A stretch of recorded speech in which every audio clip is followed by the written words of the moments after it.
I've been attached with the feeling of now waking up with you by my side.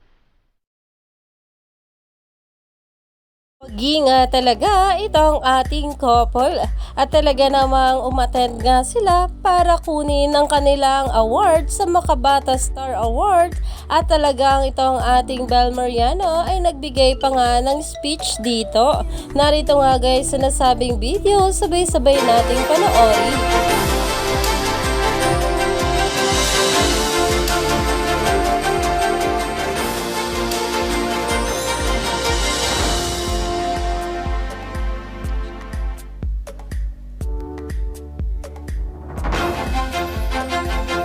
Hello po sa inyong lahat. Magandang umaga. Unang-una, thank you Anak TV for this recognition.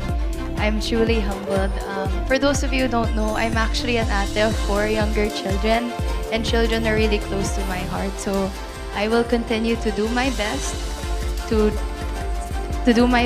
show everyone that I'm gonna inspire the younger generation, that I can set a good example because children are really close to my heart. And yun lang po. Maraming salamat sa inyo.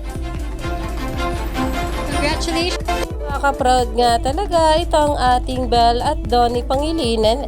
Kaya naman umani pa nga ito ng maraming komento at pinag-uusapan na. Stay tuned lang tayo for more update kila Donnie at Bel sa mga susunod pa na ayuda.